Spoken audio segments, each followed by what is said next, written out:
Amém. Gente, eu tenho uma palavra, breve palavra, e quando o pastor fala que é uma breve palavra, você não deve acreditar. Então, mas eu vou tentar ser breve.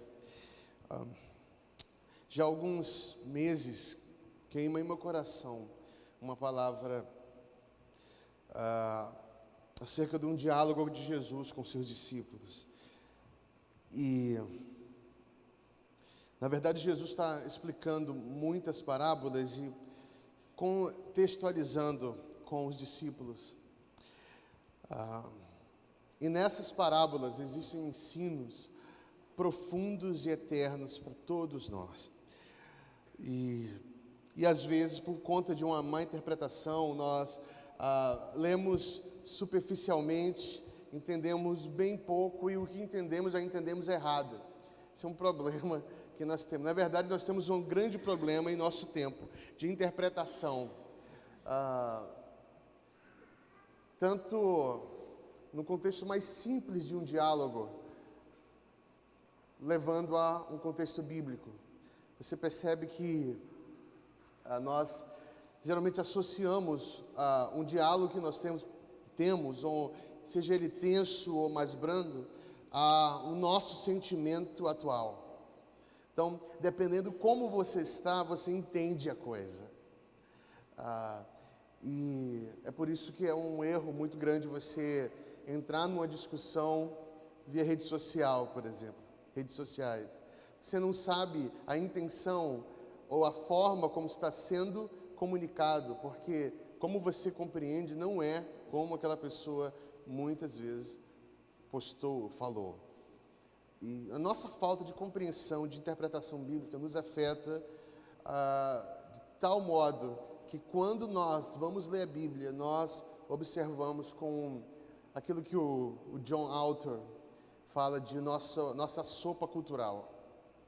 Nós interpretamos a Bíblia com a nossa sopa cultural. Então, tudo que nós estamos passando, tudo que nós estamos sentindo, como nós compreendemos o mundo, ao lermos a Bíblia, nós tentamos identificar todas esses problemas, essas situações dentro das Escrituras. E aí caímos num erro grave, que é tirar o texto do contexto e fazer uma aplicação a partir daquilo que eu estou sentindo. Isso acontece muito. Um exemplo é quando você lê tudo posso naquele que me fortalece e você sai do contexto e você começa a apontar para tudo. Eu posso ter isso, eu posso ter aquilo, eu posso fazer isso porque tudo posso em Jesus. Quando na verdade Jesus está comunicando aos discípulos acerca do sofrimento. Que o tudo posso eu posso passar por qualquer coisa com Ele, por causa dele. Então, e é muito comum, e com a febre dos televangelistas, do neopentecostais, do evangelho da prosperidade, nós temos um agravante bem maior. Na verdade, nós ouvimos o que nós queremos ouvir, ou somos motivados a olhar a Bíblia e caminhar através de uma motivação errada. É muito complicado. Então, talvez você se choque um pouco com essa exposição que eu vou fazer com vocês aqui, mas eu acredito que é necessário para nós como igreja compreendermos o que Jesus estava comunicando aos seus discípulos quando ele comunicou tais palavras. Abra comigo em Lucas 17. Okay.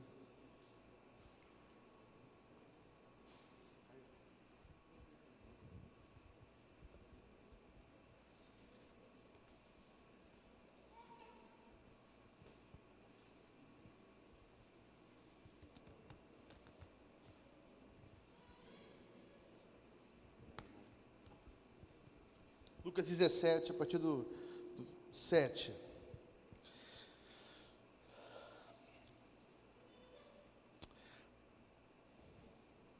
Qual de vós terá um servo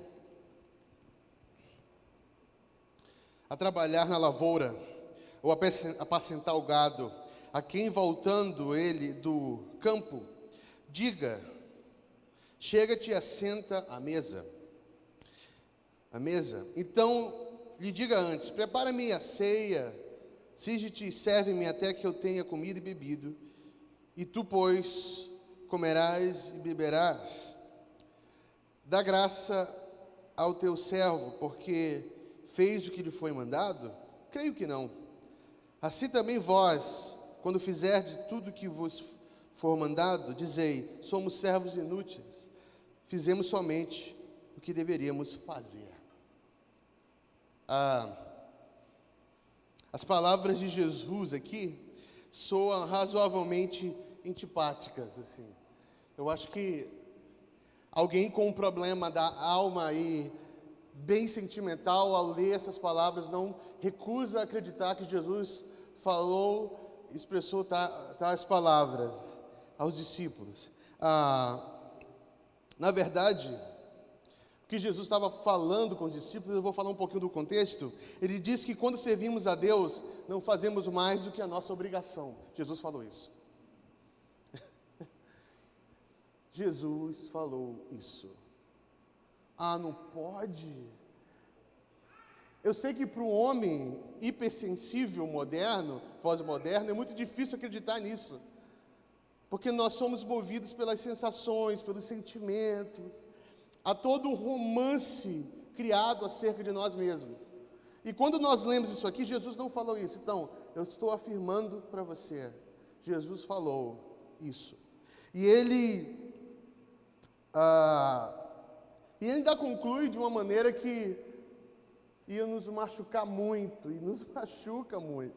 Ele falou assim, ao servir a Deus, você não faz mais do que a sua obrigação. Ele ainda conclui chamando os discípulos de inúteis. Já parou para pensar isso? Você pensa, não, mas não é isso. Jesus não falaria isso. Não, talvez o Jesus que você tenha cultivado na tua casa interior não falaria isso.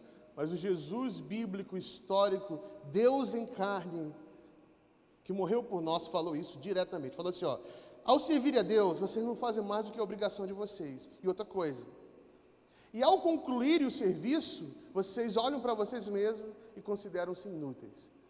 Basicamente, Jesus está falando, vocês são mesmo. Como estão, são inúteis.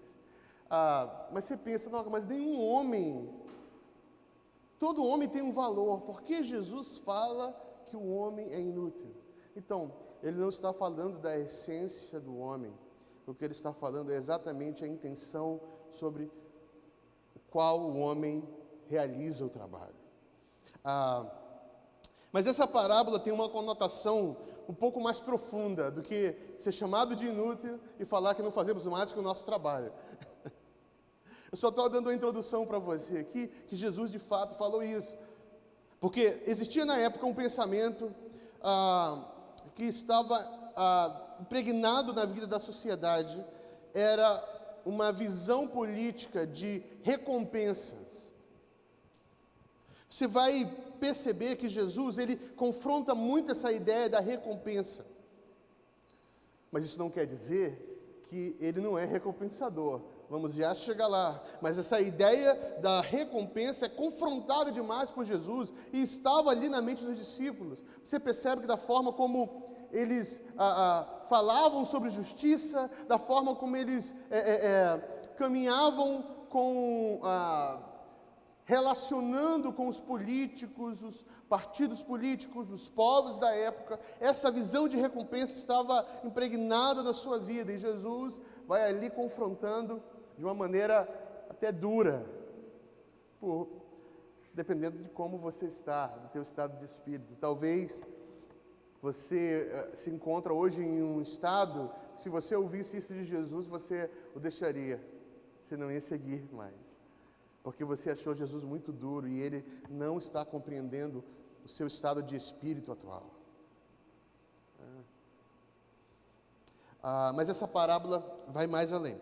O que Jesus deseja ensinar é que os nossos atos de justiça, preste atenção nisso aqui, para com Deus, aquilo que nós fazemos para Deus, aquilo que nós realizamos para Deus, seja um ato de bondade, seja um envolvimento com alguma obra de igreja local, ou até mesmo no trabalho, no nosso dia a dia, aquilo que nós nos orgulhamos, que fazemos para Deus,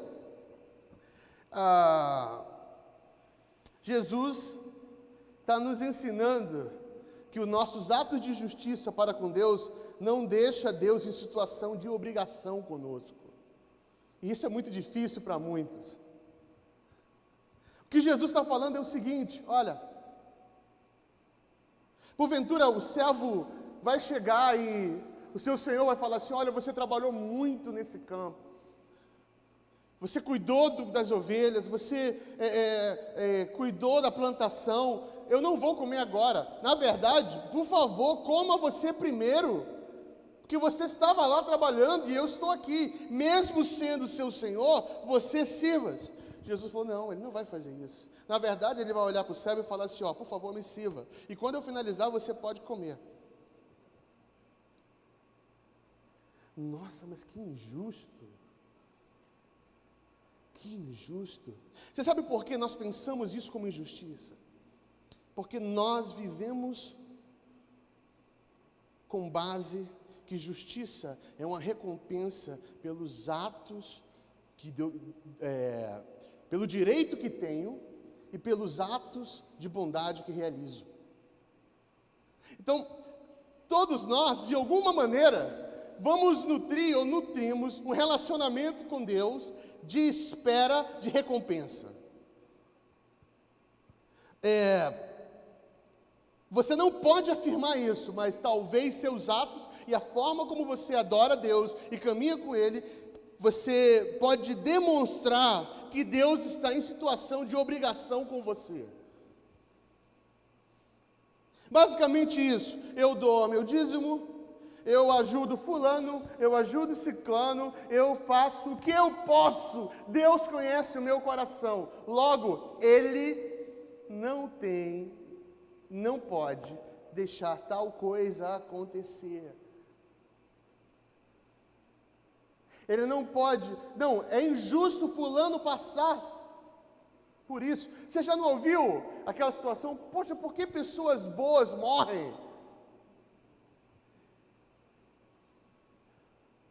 Porque fulano está passando por tal coisa. Nossa, é uma pessoa tão amável, tão generosa, como se generosidade você amarrasse Deus para Ele estar em dívida com você, e logo Ele não pode ser tão soberano, porque você agiu com atos de bondade. O problema do ser agora foi revelado, porque você acha que atos de bondade vêm da sua essência, não da essência dele. E aí, nosso relacionamento com Deus está baseado na dívida que Ele tem conosco. Deus está em dívida conosco. Ah, você pode afirmar que não. Eu, pastor, jamais. Ele é o Senhor, Ele é soberano. Mas a forma como você vive e conduz a tua vida, Deus está em dívida com você. Quantas vezes você não dobrou o joelho e fala: Senhor, eu não sei por que isso aconteceu comigo, porque eu sou assim, assim, assim. E você começa a dar a Deus, falar para Deus suas características, seus atos de bondade. Quer um outro exemplo? Quer um exemplo mais grotesco, mas bem mais praticado pela igreja? Eu estou incluindo um monte de gente aí nisso, inclusive MPC. Quando você sente que está em dívida com Deus, algo ruim acontece com você, e você corre: nossa, eu vou fechar essa brecha, eu vou sanar essa dívida com Deus, porque é melhor Deus estar em dívida comigo do que eu estar em dívida com Deus. Então, eu dou para que Ele me proteja. Na verdade, para muitos, Deus é um guarda que é pago para vigiar e não deixar nada de mal acontecer com você. Isso é verdade. Isso é verdade. É igual aquele diálogo que fala assim: ó, quantas vezes já não ouvi isso em nosso meio? Me diga de fato quanto que eu preciso dar mesmo. Quando já começa com isso, já é esse relacionamento de dívida. É assim, qual é o mínimo que eu posso dar para não ser amaldiçoado? Só isso. Qual é a quantia que para o devorador?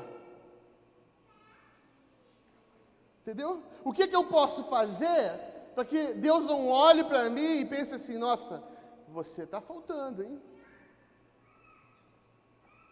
É igual a questão de estar em comunidade.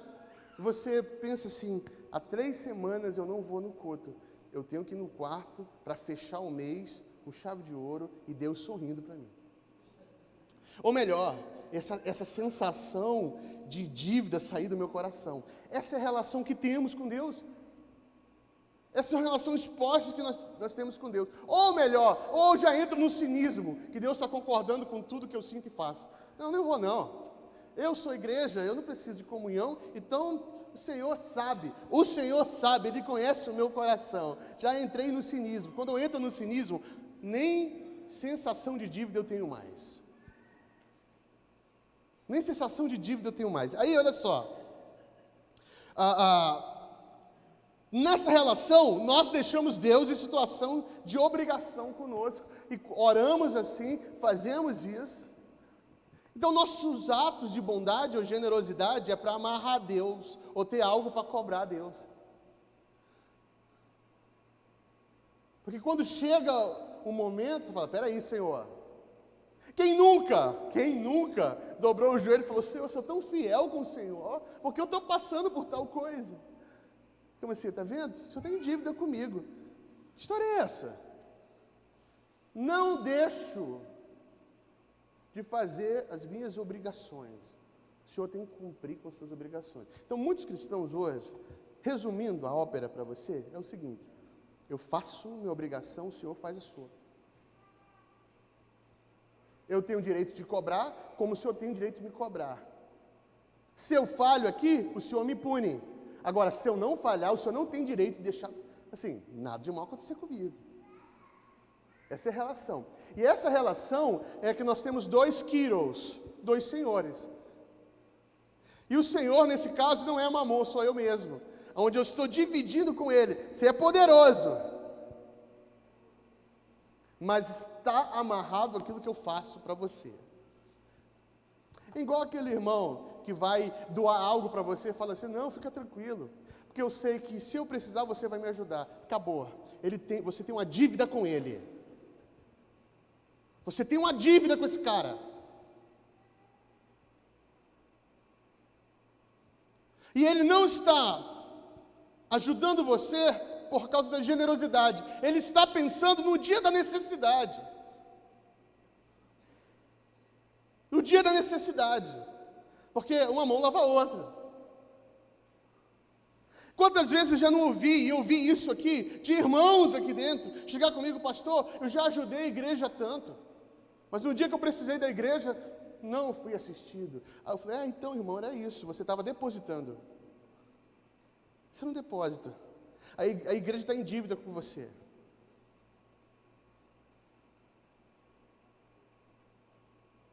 E essa é a nossa relação.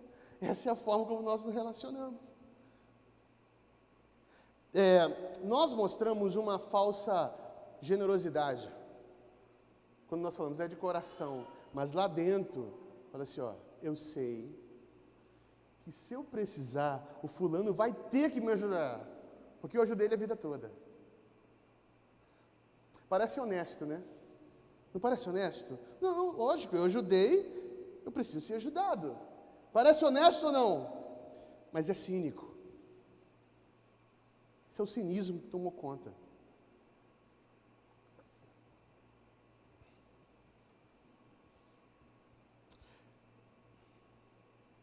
Pesou, né? Meu Deus. Pesou.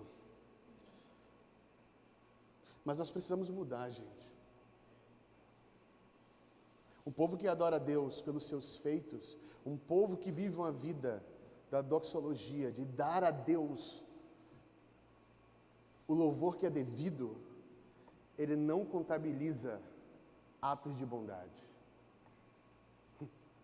contabiliza. E aí Jesus olhou para os discípulos e falou assim, vocês não fazem mais que a obrigação de vocês, e no final das contas vocês já são inúteis. Vai vendo. O escravo não tem direito, tem obrigações. Diante de Deus, agora vai pesar para muitos isso aqui. Diante de Deus nós não temos direitos. Não temos. Amarre todos os versículos bíblicos com relação a direitos e promessas, que você vai perceber ali que Deus não está amarrado a direitos que você pensa que tem. O problema é como você lê e como você quer ler. A interpretação bíblica, nesse caso, é terrível. E aí, Deus não está obrigado a nos abençoar, retribuir ou fazer algo em nosso favor. Deus não está obrigado. Você pensa que pelo fato de você contribuir, Deus está obrigando Deus a te abençoar? Presta atenção, meu irmão. É bom você começar a conhecer o Evangelho. É bom você começar a ler a Bíblia. É bom que você começar a interpretar a Bíblia corretamente. E outra coisa, conhecer a Deus. Porque o soberano nessa história, Ele não tem obrigação de nada conosco. Você ainda não entendeu o conceito de graça, quando você ainda tem expectativas que Deus precisa te abençoar.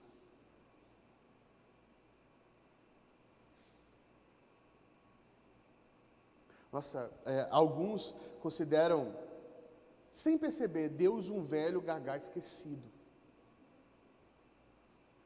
Quando o rei Davi lembrava a Deus das promessas, não era porque Deus tinha esquecido das suas promessas.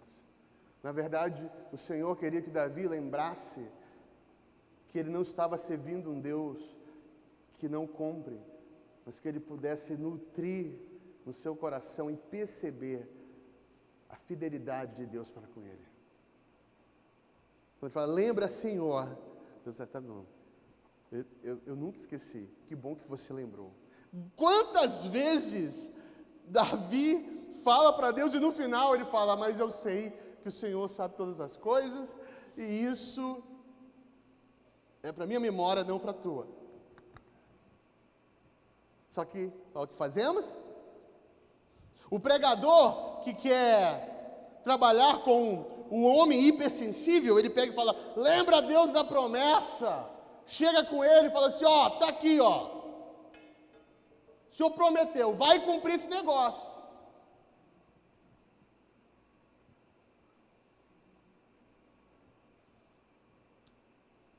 Mas mas também, vamos lá, mas isso não faz de Deus um abusador, sem escrúpulos, de caráter duvidoso. Você pode pensar, mas espera aí, mas então esse Deus é um tirano. Deus tem um caráter duvidoso, porque se é dessa maneira, está todo mundo incerto nessa história. Não existe certeza. Se Deus não tem obrigação de me abençoar, e eu não tenho direito nenhum em Deus, então, meu irmão, é salvo-se quem puder. Deus tem um caráter duvidoso.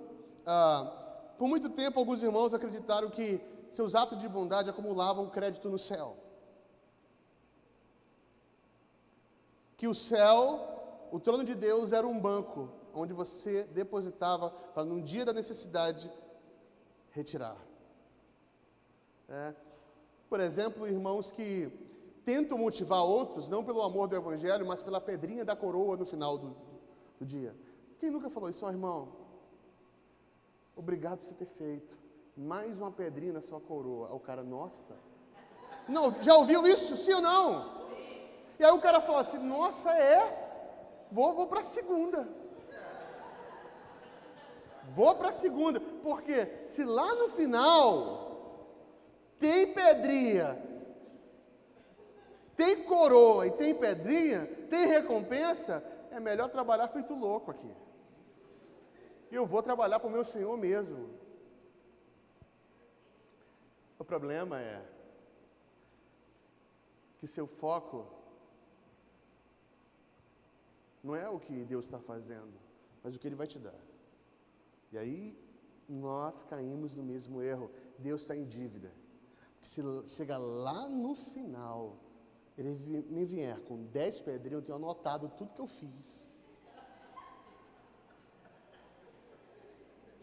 Uma vez um irmão evangelista, que eu amo demais, numa roda de conversa, e ele falando tudo que ele tinha feito para Deus, e ali os testemunhos incríveis, assim. Aí no final ele falou assim: meu irmão, não vejo a hora daquele dia. Porque se Deus é Deus, olha a linguagem. O negócio vai ser grande.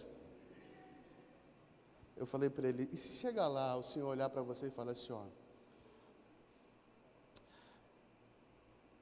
eu já agradeci meu filho pelo que ele fez. E tudo que você fez foi porque o meu filho já tinha feito. Então, por causa dele, você vai entrar.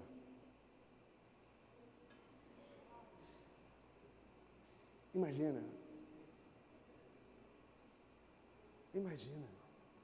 Imagina se no final das contas, o Deus que você espera, o recompensador, vai olhar para você e falar assim: presta atenção numa coisa, o único que vai ser coroado nessa história aqui é meu filho. Porque você só fez o que fez por causa dele. Aí você olha: não, mas não vai sobrar nada para a gente. Mas nada. E aí o Senhor fala assim, alegre-se, pelo menos de estar na sua mesa.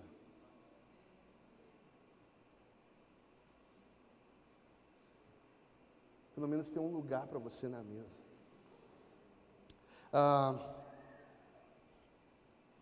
Mas isso não faz de Deus, mais uma vez, um abusador, sem escrúpulos ou de caráter duvidoso, justamente porque somos abençoados por Ele. E o que se destaca é o fato de Deus não dever nada. Deus não deve nada para nós. Nada. Eu tenho uma notícia para dar para você. Deus não te deve nada. Agora, como você vai reagir depois dessa notícia, vai mostrar se você de fato é um discípulo dele. Talvez essa manhã possa ser uma das manhãs mais decepcionantes para você.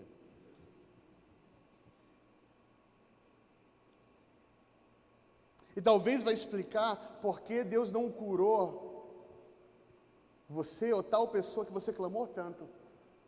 E você pensou: mas por que Deus não curou?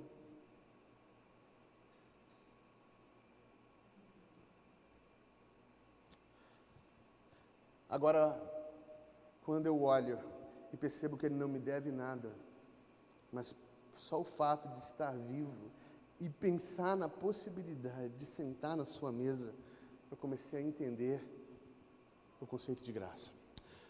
O favor que Deus nos concede não se explica com um direito adquirido. Alguns falam de graça como ele adquiriu adquiriu a graça. Ele comprou. Pelo tanto trabalho que realizou, agora eu vou colher. Mais uma vez, uma interpretação desastrosa. Porque, irmão, se você planta, você colhe.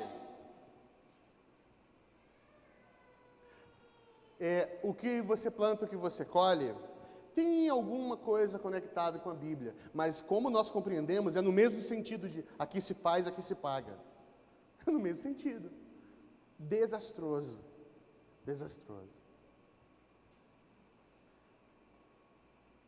Deixa fulano, porque quando Deus pesar a mão, Ele vai ver. Ele plantou, Ele vai colher. É por isso que eu estou plantando aí bondade, fidelidade, estou aí servindo. Que vai chegar aquela hora que Ele vai fazer. Porque Ele é Deus. Porque se diante de mim não se abrir o mar, Ele vai me fazer passar por sobre as águas.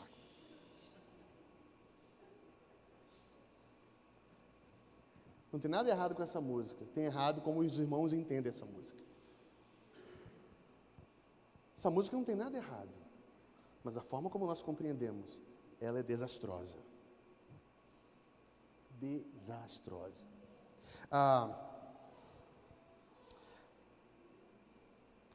Favor de Deus. Na verdade, Deus nos concede favor, e isso não é explicado pelo direito adquirido, mas uma expressão da sua bondade e generosidade. A questão é que bondade e generosidade faz parte do seu ser. E às vezes, não ter é pura generosidade de Deus. Pura bondade dele.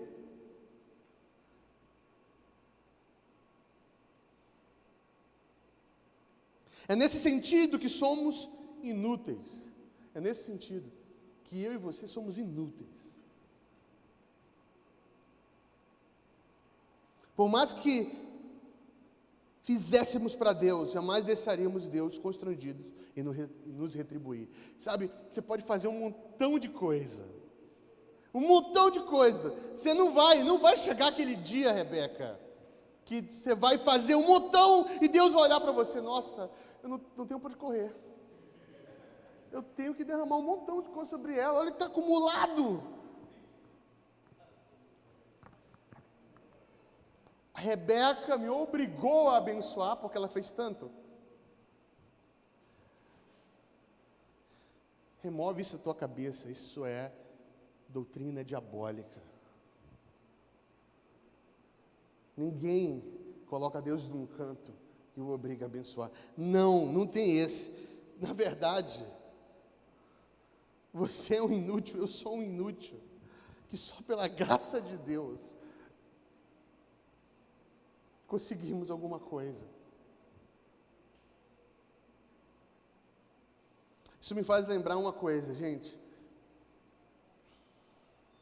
Fica tranquilo, Ramon, vou falar de filosofia, estou brincando. Isso é uma brincadeira interna. Um filósofo, o Immanuel Kant, não recomendo o livro dele. Primeiro que você não vai entender o que ele está falando. Então não vai comprar livro do Kant. O pastor citou o Kant, então vou comprar. Aí você vai ler e vai falar, nossa, que diabo é isso? Não entender nada.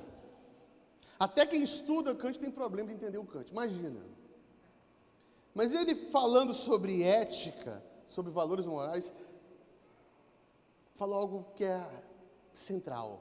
E eu peço que você preste bastante atenção nisso. O Kant fala assim, em cima do seu conceito de ética, ele disse que o interesse, olha só, esvazia o valor do ato moral.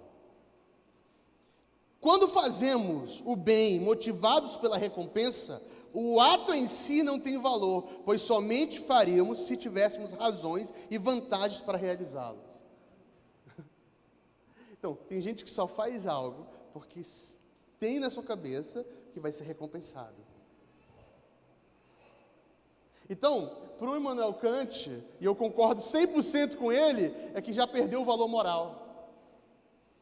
Ele já perdeu o valor moral. O que você está fazendo com o pensamento na recompensa já perdeu.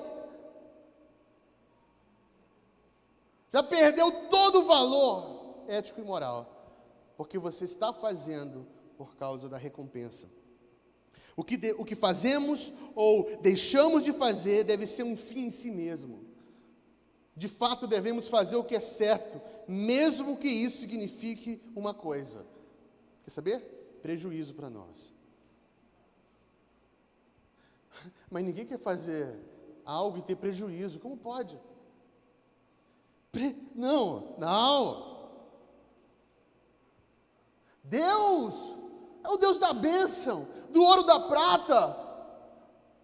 Não, nosso Deus não vai fazer isso, não. Presta atenção. O que Jesus estava falando para os discípulos, ele confronta o pensamento da época. Ele está falando assim, vocês precisam fazer, vocês não estão fazendo mais que a obrigação de vocês. E no final da história, mesmo com prejuízo, vocês precisam fazer.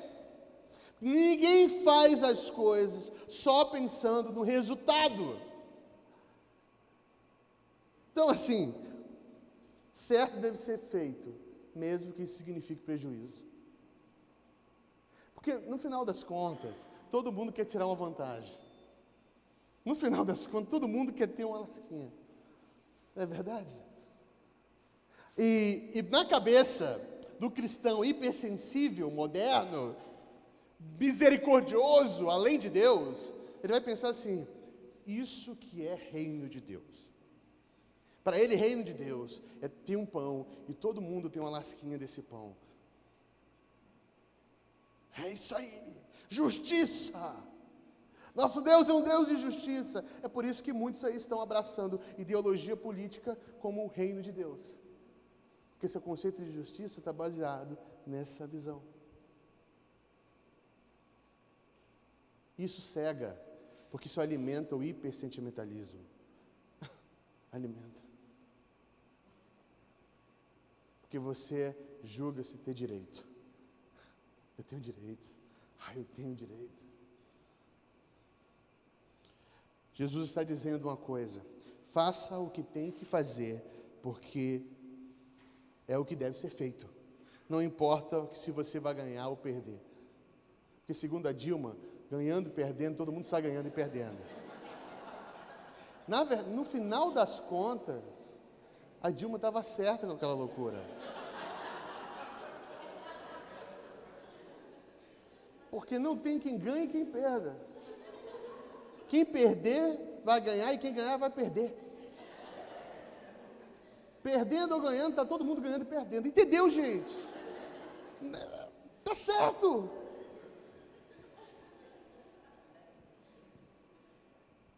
É difícil compreender o raciocínio, mas está certo. Olha só, ele falou assim: deve ser feito, ganhando ou perdendo, você vai fazer. Você sabe, olha que é graça. Olha quando você compreende que é graça. Você vem dar seu dízimo. Ai, falei de dízimo, né? Meu Deus. Então, você vem, aí você entrega. Na tua cabeça, fala assim, ó: eu não estou pedindo para Deus multiplicar esse negócio. Minha vida está na mão dele. E eu jamais vou reivindicar o que eu fiz. Eu venho adorar o seu nome. Eu venho adorar o Senhor. Eu não vou um dia falar: eu estava no culto domingo, Senhor, porque o Senhor permitiu isso. Eu entendo que eu não tenho direito.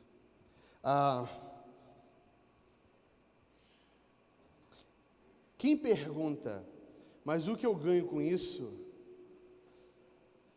não pode ser chamado de discípulo. Se alguma vez você, na sua jornada, falou assim: mas o que isso vai gerar de benefício? Principalmente dentro da obra, né? Porque eu aprendi uma coisa, e aprendi de maneiras duras, que às vezes trabalhar em prol da missão de Deus é perder muito.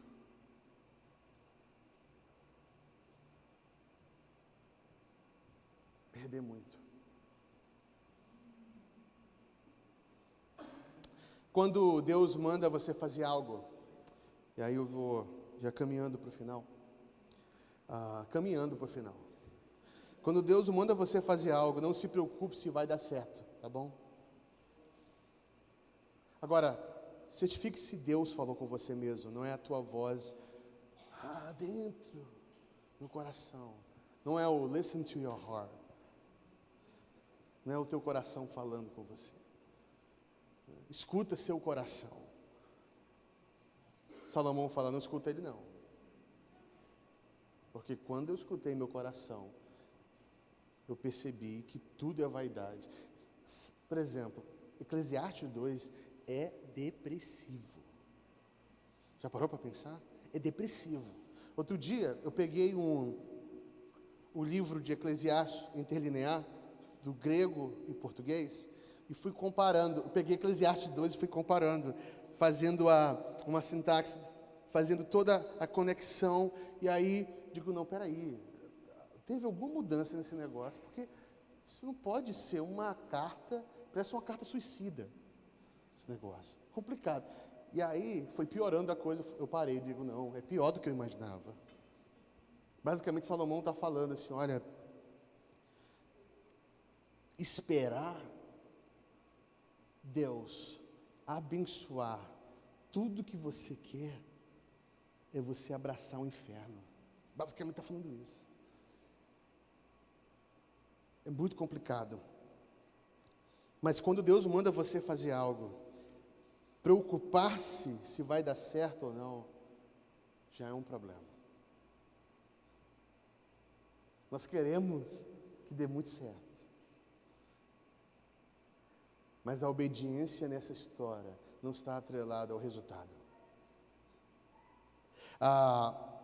Não se preocupe com o que vai ganhar ou perder. Simplesmente faça. Porque quem obedece e faz, decidiu uma coisa: descansar no caráter de Deus. Quem descansa no caráter de Deus, não pensa em juros ou resultado. Você descansa no caráter de Deus. E esse daí está o problema. Nós temos problema seríssimos. Nós não conseguimos descansar no caráter de Deus. Diante de tanta coisa, nós queremos algo que nos faça acreditar que não é assim.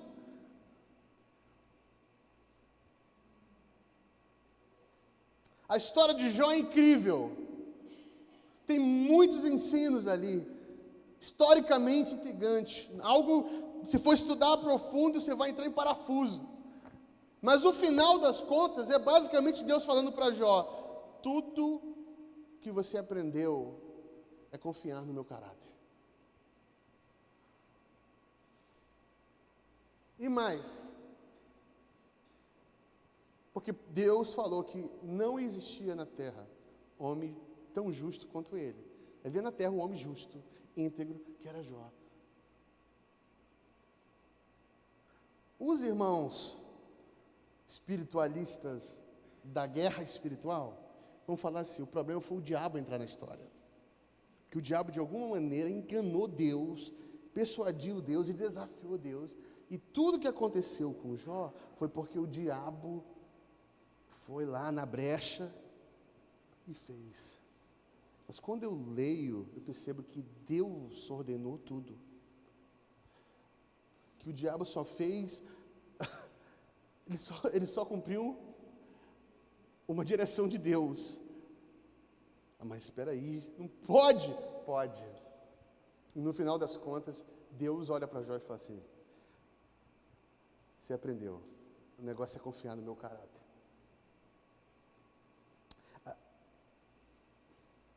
Agora, uma coisa que nós devemos não deixar sair das nossas mentes e corações. Primeiro, que a Bíblia nos declara que a vontade de Deus é boa, perfeita e agradável. E vontade de Deus não está sempre, nem sempre está conectada com bons resultados. Nem sempre, nem sempre. Não pense, porque nós temos a tendência de glorificar Deus quando tudo dá certo. Quando tudo dá certo, Deus é glorificado, Ele merece. É como se você estivesse recompensando um cachorrinho por ter obedecido uma ordem. Sabe uma coisa? Nossa, eu vou contribuir, porque olha a bênção que Deus me deu. Nossa, não, na verdade eu preciso fazer para Deus mesmo, porque Ele faz muita coisa por mim. Olha isso, olha a mente. Olha a mente do homem pós-moderno. Na verdade, quando a Bíblia fala que a sua vontade é boa, perfeita e agradável, Ele não está dando garantias que tudo vai correr como nós queremos, ou que consideramos boa. Ele só está falando assim, ó, sua vontade é boa, perfeita e agradável, seu caráter não é duvidoso. Ele é fiel. E um segundo ponto, que nós não devemos esquecer, é que também, embora Deus não seja obrigado a abençoar os servos obedientes, tá? Por favor, ouça bem isso. Deus não é obrigado a abençoar os servos obedientes. A graça de Deus é sempre abundante. E aí está uma sentença que o povo de Deus precisa crer. Que Ele faz isso. Ninguém serve a Deus e fica de mãos vazias. Ninguém. Ninguém. Porque Ele está em dívida? Porque Ele é obrigado a abençoar? Porque Ele recompensa? Não é por isso. É porque sua graça ultrapassa toda a compreensão e entendimento. E quando menos esperamos, nós olhamos, percebemos que até mesmo aquilo que não concordamos ou que sofremos, foi graça de Deus sobre nós.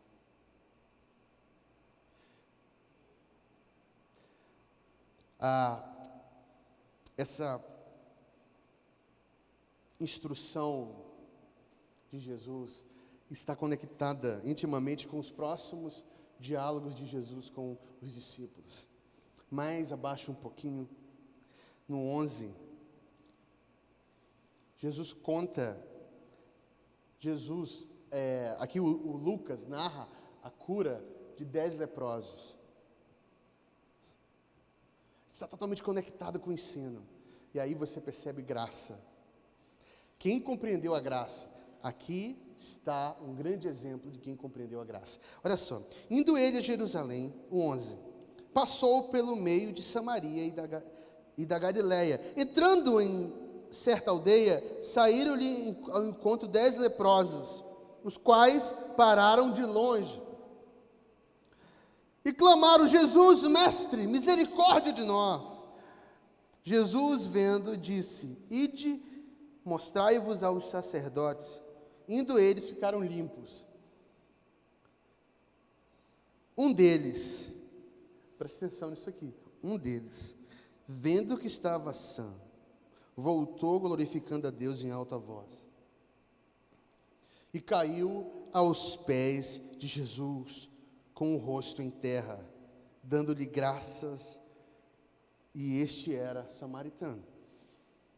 Jesus perguntou: ora, não foram 10 que foram limpos? Onde estão os 9?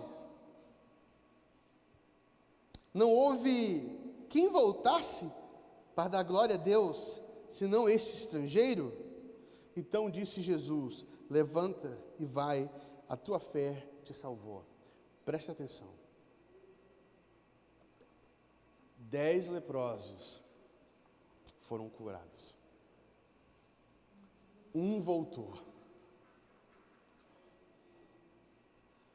Na cabeça do cristão hipersensível, todos os 10 foram salvos.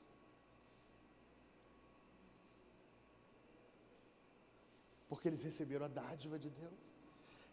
Eles reconheceram Ele como Messias. Então todos foram salvos. Mas na linguagem de Jesus, só um foi salvo. Só um entendeu que é graça. Porque esse, antes de ir mostrar aos sacerdotes, entendeu que existiu alguém maior do que os sacerdotes, que operou algo nele. Jesus pergunta: cadê os 9? Voltaram não? Não, que bom que você ficou. E olha que você nem é da turma, hein? Você é estrangeiro.